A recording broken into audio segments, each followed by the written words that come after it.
Dear students, Assalamu alaikum.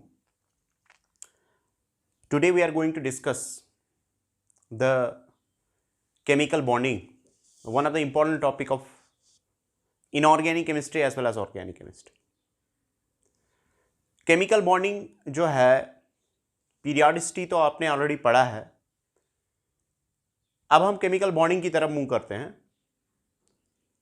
और ये याद रखें कि केमिकल बॉन्डिंग जो है ये काफ़ी इम्पॉर्टेंट टॉपिक है इन द सेंस कि बहुत सारी चीज़ें, जैसे आप थर्मोडायनेमिक्स में थर्मोकेमिस्ट्री की जब बात करेंगे तो उसमें आपको बॉन्ड डिसोसिएशन एनर्जी का जो कंसेप्ट मिलता है जिससे आप डिफरेंट हीट एंथैल्पीज को कैलकुलेट करते हो, तो एक तो उसमें इम्पॉर्टेंट रोल रहता है in understanding the direction of the reaction. और दूसरी बात, ऑर्गेनिक केमिस्ट्री का जितना भी चाहे जीओसी पार्ट है या केमिकल रिएक्शंस हैं वो सारी की सारी इसी पे डिपेंड करती है।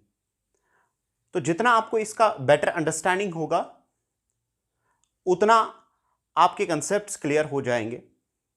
और एक और चीज़ मैं आपके साथ शेयर करूंगा कि इनऑर्गेनिक केमिस्ट्री में जितने भी इंपॉर्टेंट केमिकल रिएक्शंस है या मॉलिक्यूलर स्ट्रक्चर है जिसको आप अंडरस्टैंड करने की कोशिश करोगे, चाहे वो मेन ब्लॉक एलिमेंट्स है या कोऑर्डिनेशन केमिस्ट्री है, तो सब जगह पे आपको, चाहे आपको केमिकल रिएक्टिविटी एक्सप्लेन करनी है, चाहे आपको कंसेप्ट ऑफ ऑर्बिटल्स या रिएक्टिविटी एक्सप्लेन करना हो, उन सब जगह पे इसका एक बहुत जबरदस्त रोल बनता है। साथ ही साथ जब आप 12th में चढ़ेंगे तो आपको सॉलिड स्टेट का एक पहला ही चैप्टर फिजिकल केमिस्ट्री में आएगा, तो वहां पे एटम्स जो है, specially in case of ionic solids, atoms या आयंस आपस में कैसे जुड़े हुए हैं, कौन कौन से प्राइमरी फोर्सेस और सेकेंडरी फोर्सेस वहां पे इन्वॉल्व रहते हैं, उस सब को अंडरस्टैंड करने के लिए कंसेप्ट ऑफ बॉन्डिंग जो है वो इंपॉर्टेंट है। So today we have a very important topic to share with you and that's what's called as the chemical bonding. अब केमिकल बॉन्डिंग में अगर आप इसको देखोगे तो हमारे पास, जब आप अपनी टेक्स्ट को देखते हो, 11th की टेक्स्ट को देखते हो, तो केमिकल बॉन्डिंग को लेके हमारे पास एक तो हमारे पास कंसेप्ट ऑफ आयनिक बॉन्ड है, दूसरा कंसेप्ट ऑफ कोवलेंट बॉन्ड है, और तीसरा जो बॉन्ड हमारे पास जो हमें पढ़ना है वो है हमारे पास मेटेलिक बॉन्ड। ठीक है, तो उसमें से हमारा पहला पार्ट जो है वो कोवलेंट कंपाउंड्स को हम डिस्कस करेंगे, जो कि मेजॉरिटी ऑफ जो मॉलिक्यूल्स हैं उनकी existence we can explain by covalent bonding. और उसके बाद हम डिस्कस करेंगे आयनिक बॉन्ड मॉडल, और अगर जरूरत पड़ी, जो कि आगे आपको फिजिक्स में भी है, नेक्स्ट ईयर आप पढ़ेंगे सेमीकंडक्टर डिवाइसेस, वहां पे आप मेटेलिक बॉन्डिंग को अच्छी तरह से सीखने की कोशिश करेंगे। लेकिन मैं साथ ही साथ आपको मेटेलिक बॉन्डिंग के जो इंपॉर्टेंट डिस्कशंस हैं वो भी हम सीखने की कोशिश करेंगे। तो हम आज स्टार्ट करने जा रहे हैं the what we say a chapter of what is called as chemical bonding. Chemical bonding, one of the important topics, chemical bonding. अब सिंपल सेंस में अगर आपको मैं थोड़ा सा स्केच इसका देता हूं कि कैसे हमने जो हमारे पास एटम्स का बिहेवियर है उसकी बिना पे हम कैसे इसको एक्सप्लेन करते हैं, तो हमारे पास मॉलिक्यूल्स का जो रिएक्टिविटी है, मॉलिक्यूल्स का जो कॉम्बिनेशन है, वो हम तीन तरह पे एक्सप्लेन करते हैं। एक हमारे पास एलिमेंट्स जो है, आपने ऑलरेडी पीरियोडिसिटी में पढ़ा है, एक है हमारे पास इलेक्ट्रोपॉजिटिव एलिमेंट्स, और दूसरा जो इसके साथ कंबाइन होता है इलेक्ट्रोनेगेटिव एलिमेंट्स। ये चीज आपने ऑलरेडी पीरियोडिसिटी में पढ़ी है। अब इलेक्ट्रोपॉजिटिव एलिमेंट्स जब इलेक्ट्रोनेगेटिव एलिमेंट के साथ कंबाइन होता है तो इनका बिहेवियर कैसा रहता है, how they actually combine with each other, how they are arranged, what is their stability, how we can explain the different facts. इसके लिए हमारे पास जो मॉडल है that's called as the ionic bond model, यानी कि हम कंसेप्ट ऑफ आयनिक बॉन्ड से explain करते हैं। तो जब इलेक्ट्रोपॉजिटिव और इलेक्ट्रोनेगेटिव आपस में कंबाइन होते हैं उस टाइम पे जो आपको मॉडल पता होना चाहिए कि इनका बिहेवियर हम कैसे एक्सप्लेन करेंगे, तो उसके लिए हमारे पास है आयनिक बॉन्ड मॉडल। अगर मान लीजिए आपके पास इलेक्ट्रोनेगेटिव एलिमेंट कंबाइन हो रहा है इलेक्ट्रो नेगेटिव एलिमेंट के साथ, यानी दोनों इलेक्ट्रोनेगेटिव है, यानी दोनों का बिहेवियर यूजुअली नॉन मेटेलिक है, तो उस टाइम पे जो इनका बिहेवियर है that is explained by what is called as the covalent bond. यानी अगर आपको मान लीजिए क्लोरीन का बिहेवियर एक्सप्लेन करना है या फ्लोरीन का एक्सप्लेन करना है बिहेवियर, या हाइड्रोजन का, जो कि नॉन मेटेलिक एलिमेंट्स हैं जिनकी इलेक्ट्रोनेगेटिविटी काफी हाई रहती है, अगर आप इस बिहेवियर को एक्सप्लेन करना चाहेंगे तो उस टाइम पे आपको कोवलेंट बॉन्ड का जो मॉडल है जिन जिन लोगों ने इसको दिया है वो सारी की सारे मॉडल्स आपके सामने होने चाहिए। आपको पता होना चाहिए कि कौन सा मॉडल कहां पे मैं यूज करूंगा so as to explain the important aspects of that what we say as molecule. इसी तरह हमारे पास इलेक्ट्रोपॉजिटिव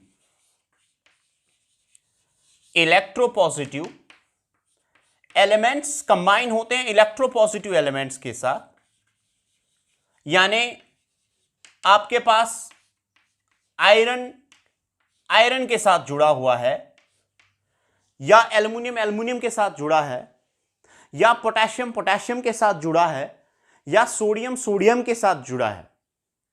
तो उस टाइम पे उस जो सॉलिड सबस्टेंस है जो एक स्टेबल फॉर्म में वो एग्जिस्ट करते हैं, उसका बिहेवियर हम एक्सप्लेन करते हैं what is called as metallic bonding. अब उस वक्त आपके मेटेलिक बॉन्डिंग के जितने भी इंपॉर्टेंट डिस्कशंस हैं, जितने भी इंपॉर्टेंट मॉडल्स हैं, जिस लोग ने काम किया है इस पे, वो सारी चीजें आपको पता होनी चाहिए। तो हम जब एलिमेंट्स को पीरियोडिक टेबल में क्लासिफाई करते हैं, क्लासिफिकेशन करने के बाद हमारे पास दो सेट ऑफ एलिमेंट्स आते हैं, एक तो हुआ इलेक्ट्रोपॉजिटिव, दूसरा हुआ इलेक्ट्रोनेगेटिव। अब हमारे पास तीन तरह की कॉम्बिनेशंस अराइज होती हैं। एक है कि जब electropositive element is combining with electronegative, उनका बिहेवियर हम एक्सप्लेन करते हैं आयनिक बॉन्ड मॉडल से। दूसरा है अगर हम इलेक्ट्रोनेगेटिव आपस में कंबाइन हो रहे हैं, उनका बिहेवियर हम एक्सप्लेन करते हैं what is called as the covalent bond. और तीसरा हमारे पास अगर इलेक्ट्रोपॉजिटिव आपस में कंबाइन हो रहे हैं, ठीक है, तो उनका बिहेवियर हम एक्सप्लेन कर रहे हैं बाय मेटेलिक बॉन्डिंग। तो ये तीन तरह के मॉडल्स हैं जिनको हमें अंडरस्टैंड करने की कोशिश करनी है। तो लेकिन एक एक मॉडल एक एक चैप्टर है, ठीक है। तो let us try to understand first the nature of what is called as the covalent bond formation, जिसमें हम एक इलेक्ट्रोनेगेटिव एलिमेंट दूसरे इलेक्ट्रोनेगेटिव एलिमेंट के साथ जब कंबाइन होता है तो उसकी बॉन्डिंग पैटर्न को आप कैसे एक्सप्लेन करेंगे, उसके लिए हमारे पास है what is called as covalent bond formation.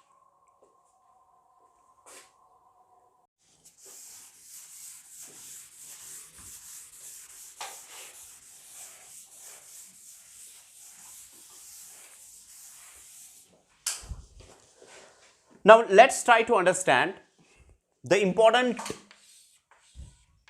discussions of the important models of covalent bond.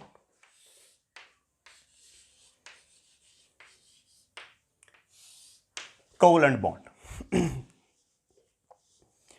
अब देखिए, पहले हम इस चीज को अंडरस्टैंड करने की कोशिश करेंगे कि कोवलेंट बॉन्ड एक्चुअली होता क्या है, फिर हम इस चीज को अंडरस्टैंड करेंगे कि इसका जो बिहेवियर है मॉलिक्यूल्स में वो हम किस किस मॉडल से एक्सप्लेन करते हैं। कोवलेंट बॉन्ड के कौन कौन से मॉडल्स हैं जिससे हम मॉलिक्यूल्स के बिहेवियर को एक्सप्लेन करते हैं। पहली चीज है, आपने एक सिंपल सेंस आपने ऑलरेडी जो है 10th क्लास में पढ़ा होगा। आपने ये देखा है कि अगर मान लीजिए हमारे पास एक कार्बन है, इस कार्बन के आउटरमोस्ट शेल में हमारे पास, आउटरमोस्ट शेल की मैं बात कर रहा हूं, यहां पे तो इनर शेल भी है और आउटर शेल भी है, लेकिन इसके आउटरमोस्ट शेल में हमारे पास जो है 4 इलेक्ट्रॉन्स, 4 इलेक्ट्रॉन्स हमारे पास है। अब ये जो कार्बन एटम है ये क्या करता है कि इसका बिहेवियर, इसकी रिएक्टिविटी बहुत सारे एटम्स के साथ ही कंबाइन होता है। तो एटम्स की प्रॉपर्टी रहती है, they try to combine with atoms to form some stable entities which actually exist. तो अगर हम इसको देखेंगे तो ये जो हमारे पास इलेक्ट्रॉन है ये हाइड्रोजन के साथ 4 हाइड्रोजन एटम्स इसके अराउंड आते हैं और उसके बाद जो है हमारे पास एक म्यूचुअल शेयरिंग होती है। म्यूचुअल शेयरिंग का मतलब है ये भी इलेक्ट्रॉन देगा, ये भी इलेक्ट्रॉन देगा, ये और ये इलेक्ट्रॉन देंगे, एक म्यूचुअल शेयरिंग का फिनोमेना हो जाएगा। म्यूचुअल का मतलब है जितना एक देगा इलेक्ट्रॉन्स उतना दूसरा भी देगा। अगर एक ने एक दिया दूसरे को भी एक देना है, अगर एक ने 2 दिए दूसरा भी 2 देगा, अगर एक ने 3 दिए तो दूसरे ने भी उसको भी 3 देने। अब हम ये देखते हैं कि हमारे पास फाइनली एक मॉलिक्यूल बनता है जिसको हम मीथेन बोलते हैं। We call this molecule as methane, जहां पे हमारे पास 4 हाइड्रोजन एटम्स जो है अराउंड कार्बन एटम रहते हैं, जो कि सेंट्रल एटम होता है, इसके अराउंड 4 हाइड्रोजन एटम्स रहते हैं। अब इस मॉलिक्यूल में जहां पे कार्बन ने 1 इलेक्ट्रॉन दिया, हाइड्रोजन ने 1 इलेक्ट्रॉन दिया और एक स्टेबल एंटिटी क्रिएट होगी। अब इस मॉलिक्यूल में हमने देखा कि म्यूचुअल शेयरिंग ऑफ इलेक्ट्रॉन होता है। और दूसरी बात हमारे पास हमें सीखने को मिली कि यहां पे अगर आप कार्बन के शेल के अराउंड देखोगे, आउटरमोस्ट शेल के अराउंड देखोगे, ये जो म्यूचुअली शेयर्ड इलेक्ट्रॉन्स होते हैं ये दोनों की प्रॉपर्टी रहती है। यानी ये जो 2 इलेक्ट्रॉन्स हैं ये हाइड्रोजन की भी प्रॉपर्टी है और कार्बन की भी प्रॉपर्टी।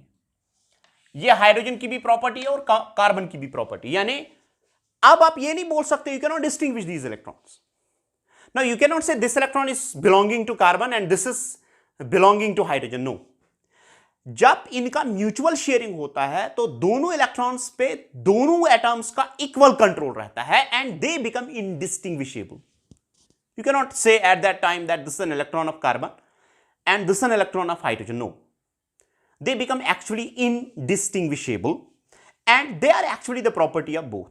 इसका मतलब यह है कि अगर मैं इस टाइम पे देखूंगा कार्बन के अराउंड जो है, कार्बन के अराउंड जो शेल हमारे पास है, इसमें हमें ये 2 इलेक्ट्रॉन्स कार्बन के साथ भी काउंट करने पड़ेंगे, ये 2 इलेक्ट्रॉन्स कार्बन के साथ भी काउंट करने पड़ेंगे और हर किसी साइड से, हर किसी डायरेक्शन से जितने भी इलेक्ट्रॉन्स हैं वो दोनों कार्बन के साथ एज वेल एज हाइड्रोजन के साथ काउंट करने पड़ेंगे। तो अगर हम कार्बन की बात करेंगे तो हमारे पास आउटरमोस्ट शेल में अब इसको आए 2, 4, 6 और 8। इसका मतलब यह है कि कार्बन ने आउटरमोस्ट शेल में 8 इलेक्ट्रॉन्स जो है इसके नियरेस्ट नोबल गैस को अगर आप देखोगे, जैसे हमारे पास नियॉन है, नियॉन में हमारे पास आपको पता है 10 है, तो इट्स 2 and 8। तो इसका जो आउटरमोस्ट शेल है उसमें भी 8 इलेक्ट्रॉन्स हैं जो कि एक आइसोलेटेड एटम है और स्टेबल है। और कार्बन में जब म्यूचुअल शेयरिंग हो गई तो उस टाइम पे भी इसके आउटरमोस्ट शेल में 8 इलेक्ट्रॉन्स आए। ठीक है, लेकिन अगर आप हाइड्रोजन को देखोगे, हाइड्रोजन का बिहेवियर यहां पे डिफरेंट है। हाइड्रोजन के नजदीक अगर आप देखोगे तो हीलियम है, हमारे पास जो है क्या बोलते हैं इसको, नोबल गैस। तो नोबल गैस हीलियम जो है इसमें 2 आउटरमोस्ट शेल में इलेक्ट्रॉन्स हैं, तो यहां पे अगर आप इसको इसके साथ गिनोगे तो आपको यहां पे आउटर मोस्ट शेल में 2 इलेक्ट्रॉन्स आएंगे।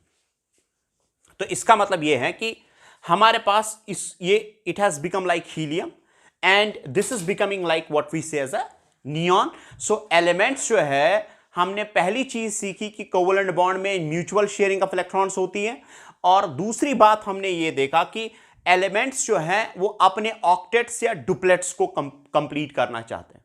दे try to complete their octets and duplets to form the stable entities और to form the stable molecules. तो जिसमें म्यूचुअल शेयरिंग ऑफ इलेक्ट्रॉन होता है, such mode of bonding is called as what is called as the covalent bond. So covalent bond is a mode of bonding in which the atoms come closer and they have a mutual sharing of electrons, indicating that if one gives one, another gives another. ठीक है। और दूसरी बात हम ये देखते हैं कि atoms try to complete their octets or duplets while they come closer with each other, producing the definite shapes or so जो कोवलेंट बॉन्ड फॉर्मेशन है, मैंने आपको बोला कि इसके लिए हमें इसको एक्सप्लेन करने के लिए, यानी जहां जहां पे एलिमेंट्स जो है म्यूचुअल शेयरिंग ऑफ इलेक्ट्रॉन्स करते हैं, तो इसको एक्सप्लेन करने के लिए हमारे पास डिफरेंट मॉडल्स। पहला मॉडल है जो सबसे प्रिमिटिव मॉडल है, जिसको हम एक्सप्लेन करने की कोशिश करेंगे, that's called as the Langmuir Lewis theory. Another is called as VSEPR theory, that is valence shell electron pair repulsion theory, जिससे आप मॉलिक्यूल्स के शेप्स को प्रेडिक्ट करते हैं। उसके बाद नेक्स्ट जो है हमारे पास, that's called as the concept of VBT, valence bond theory, और उसके फ्लॉज, उसके डिफेक्ट्स जो है कंसेप्ट ऑफ हाइब्रिडाइजेशन से एक्सप्लेन होते हैं। और उसके बाद हमारे पास एक एक्सपेरिमेंटल चीज आती है which is called as the dipole moment, जो मॉलिक्यूल्स के बिहेवियर को सपोर्ट करता है। जितनी भी रिजेक्शंस होती हैं वो एक्सपेरिमेंटली प्रूव होती है कि क्यों होता है, कैसे हम बिहेवियर्स को एक्सप्लेन करते हैं। और उसके लास्ट में हमारे पास मॉलिक्यूलर ऑर्बिटल थ्योरी आती है, जिससे, जो कि मोस्ट एडवांस्ड वर्जन है on the base of the wave function of electron, जिससे हम चीजों को एक्सप्लेन करते हैं। उसके बगैर भी कुछ हमारे पास मॉडल्स है, जिनमें कि हमारे पास कोऑर्डिनेशन केमिस्ट्री में एक बॉन्ड है, that's called the coordinate bond, which is a type of the covalent bond, that I will also explain. तो कोऑर्डिनेट बॉन्ड के बिहेवियर को एक्सप्लेन करने के लिए आपने सुना होगा ट्रांजिशन मेटल्स, ट्रांजिशन एलिमेंट्स, उनके बिहेवियर को एक्सप्लेन करने के लिए हमारे पास एक तो क्रिस्टल फील्ड, पहले तो वहां पे वीबीटी का यूज होता है, उसके बाद क्रिस्टल फील्ड थ्योरी का यूज होता है, और सबसे मोस्ट एडवांस्ड वर्जन जो वहां पे है, that's called the ligand group orbitals, ligand field theory.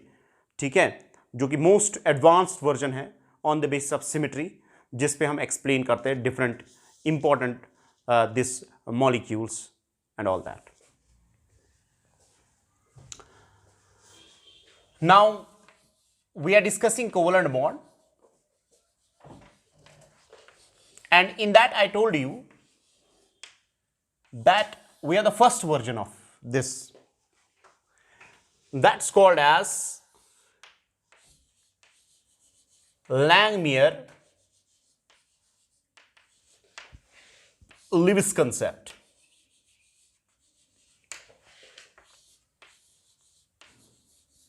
Langmuir-Lewis concept of covalent bond.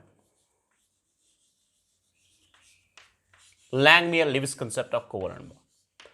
इस चीज को हम पहले अंडरस्टैंड करने की कोशिश करेंगे। ठीक है, ये क्या बोलता है? देखिए, अगर आप यूजुअली बुक्स पे देखोगे तो आपको लगता है कि सिंपल सा कंसेप्ट है, इसकी इतनी इंपॉर्टेंस शायद आपके दिमाग में नहीं रही होगी, लेकिन लैंगमियर-लिविस कंसेप्ट सबसे जबरदस्त कंसेप्ट है केमिकल बॉन्डिंग में। अब पूछेंगे क्यों? देखिए, आपने already concept of wave functions, radial plots, angular plots, जितनी भी इंपॉर्टेंट चीजें हैं वो डिस्कस की हैं in the chapter of chemical bonding, in the chapter of atomic structure.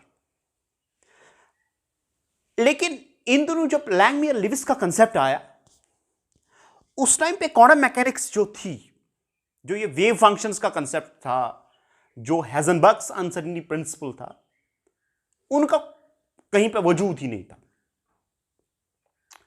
लेकिन इसके बावजूद भी लैंगमियर लिविस कंसेप्ट से कुछ ऐसी चीजें आती है जो कि believe me they are beyond imagination. मतलब you can not think that how this man is thinking about the electron pairs, what actually the meaning of these electron pairs, what was the insight of this man. इसने कितना जबरदस्त सोचा था। और अगर हम इसके कंसेप्ट के इन डेप्थ स्टडी को जाते हैं तो मेरे हिसाब से ये एक जबरदस्त कंसेप्ट है केमिकल बॉन्डिंग का, जिससे आप किसी भी कंप्लेक्स बिहेवियर को या किसी भी कंप्लेक्स सिस्टम के मॉलिक्यूल्स को अंडरस्टैंड कर सकते हो। तो पहला हमारा जो डिस्कशन रहेगा that's Langmuir Lewis concept for the covalent bond. अब देखिए लैंगमियर और लिविस जो थे, इन्होंने क्या प्रपोज किया।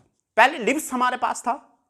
लिविस ने कोसल के साथ एक थ्योरी प्रपोज की थी कि देखिए एटम्स आपस में कंबाइन हो रहे हैं। आपके पास एक एटम है, आपके पास दूसरा एटम है, या ये सेम एटम भी हो सकता है, ठीक है। ये दो डिफरेंट एटम्स भी हो सकते हैं, ये सेम एटम्स भी हो सकते हैं। लेकिन एक बात तो आपके दिमाग में आई होगी कि हम बॉन्ड डिस्कस कर रहे हैं कोवलेंट बॉन्ड, और कोवलेंट बॉन्ड में हम ये देख रहे हैं कि ये भी इलेक्ट्रोनेगेटिव है, ये भी इलेक्ट्रोनेगेटिव है, ये भी इलेक्ट्रोनेगेटिव है। अब इनका आपस में कॉम्बिनेशन होगा। अब पहली बात है कि why they will combine, why, what's the need for the combination. अब हमारे पास कुछ एटम्स हैं जो हमारे पास in the form of noble gases है। तो यह देखा गया था कि नोबल गैसेस के एटम्स उस टाइम पे helium, neon, argon, krypton and what we say xenon, इन्होंने यह देखा था कि ये एटम स्टेबल है, यानी ये एग्जिस्ट कर सकते। As isolated atoms they can exist. They try to find the reason behind them, कि ऐसा कौन सी चीज है जिसकी वजह से ये स्टेबल एटम्स एग्जिस्ट करते हैं। अब जो ही उन्होंने रीजन देखा तो एक बात सामने आई कि अगर हम हीलियम को लेते हैं तो इसके आउटरमोस्ट शेल में 2 इलेक्ट्रॉन्स, और अगर हम बाकी एलिमेंट्स लेते हैं तो इनके आउटरमोस्ट शेल में 8 इलेक्ट्रॉन्स रहते हैं। They come with a theory that the reason for the stability is that these noble gases have either what we say as their complete duplets or what we say as an octets that actually makes them stable. So this theory was formulated then after, and it was applied for the other atoms. What they concluded is कि आपस में जब atoms combine होते हैं, जब ये और ये आपस में कंबाइन होगा या ये आपस में कंबाइन होगा, तो सबसे इंपॉर्टेंट चीज जो रहती है वहां पे जब इनका मॉलिक्यूल बनेगा, यानी जब हमारे पास AB बनेगा या जब हमारे पास AA बनेगा थ्रू कोवलेंट बॉन्ड, तो उस टाइम पे सबसे इंपॉर्टेंट चीज रहेगी कि A अपना ऑक्टेट कंप्लीट करना चाहेगा, B will try to complete their octet. A tries to complete the octet and A tries to complete the octet. यानी atoms combine with each other so as to complete their octets, and they try to become like their nearest noble gas. Nearest noble gas, जो इनके नजदीकी noble gases हैं उनके जैसा बनना चाहते हैं, because actually those noble gases are stable as their outermost shell contains 8 electrons, and because of that they are more stable as compared to other atoms, and other atoms have a driving force that they want to become like noble gases and they want to attain the stable electronic configuration. So this was formulated by the Lewis and the Kossel as octet rule. That is, octet rule states that the atoms try to complete their octets either by sharing or by losing or gaining and try to become like their nearest noble gas atoms.